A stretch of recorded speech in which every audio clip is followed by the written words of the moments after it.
नंद बाबा का जीवन हमें इसलिए सुनाया जाता है ताकि हम ठाकुर के प्रति अपना समर्पण बता सकें, अपना समर्पण जता सकें, ये सीख सकें कि कैसे समर्पण किया जाता है, कितना समर्पण होना चाहिए, कितनी तल्लीनता होनी चाहिए भगवान के प्रति।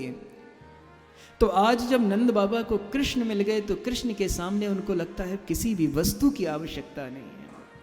तो लिखते हैं, आहू ये विप्रान वेद ज्ञान स्नातः सुचिरलंकृता धेनु नाम नियुते प्रादात विप्रेभ्यो समलंकृते। 9 लाख गाय हैं, 9 लाख गायों में से 2 लाख गायें आज नंद बाबा ने अलग कर ली हैं। याद रखना, हर किसी को जीवन में कम से कम एक बार गौदान तो अवश्य ही करना चाहिए। हमारे जीवन के कुछ ऋण होते हैं, उन ऋणों को उतारने के लिए हमें दान अवश्य करना चाहिए। ऋण मुख्यतः 3 प्रकार के होते हैं, देव ऋण, पितृ ऋण और ऋषि ऋण। देव ऋण उतारने के लिए गौदान आदि प्रक्रिया की जाती है, भजन पूजा पाठ किया जाता है। ऋषि ऋण उतारने के लिए ग्रंथों का अध्ययन या श्रवण किया जाता है, भागवत का आयोजन किया जाता है। पितृ ऋण को उतारने के लिए पितरों को भागवत सुनाई जाती है। संतानोत्पत्ति करके संतान को एक सुपुत्र या सुयोग्य बनाया जाता है। संतान को योग्य बनाने से पितृगण बड़े प्रसन्न हो जाते हैं। तो 3 ऋण हैं, 3 ऋणों को उतारने के लिए हमें जीवन में प्रयास करना चाहिए। जीवन में कम से कम एक बार गौदान अवश्य ही करना चाहिए।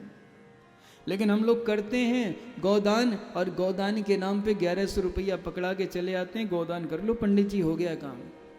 ऐसा नहीं होता है। गौदान करने का अर्थ होता है, यदि कोई कराता है तो आपको बेवकूफ़ बना रहा है वो। गौदान करने का अर्थ ये होता है कि आप एक ऐसी गाय जो या तो गर्भवती हो या फिर ऐसी गाय जो बहुत अच्छा दूध देती हो, हष्ट पुष्ट हो, ऐसी गाय को किसी ब्राह्मण को, अच्छा ब्राह्मण मतलब ऐसा नहीं कि आप किसी भी विप्र को पकड़ा दें, जिसको उसकी आवश्यकता हो उसको दान करना चाहिए, भले ही वो ब्राह्मण हो या ना हो। ये सत्य है। चाहे वो ब्राह्मण है या नहीं है, जाति की बात कर रहे हैं, चाहे वो ब्राह्मण से जाति से ब्राह्मण है या नहीं है, लेकिन यदि आप गोदान करना चाहते हो, किसी ऐसे व्यक्ति को देते हो जिसको उसकी वास्तविक आवश्यकता है, तो आपका गोदान सदैव फलीभूत हो जाएगा। आप अगर किसी को अन्न दान करते हैं तो ऐसा नहीं किसी पंडित जी का महल बना हुआ है, आपने उनको अन्न दान कर दिया, कोई वैल्यू नहीं समझेंगे वो आपके अन्न की। आप अन्न दान करना चाहते हैं, किसी ऐसे विशिष्ट जन को, ऐसे विप्र को दान कर दीजिए जिसको वास्तव में उसकी आवश्यकता है, जो उसका महत्व समझता हो। यदि आप ऐसा करेंगे तो आपका अन्नदान भी सफल हो जाता है। प्रेम से बोलो।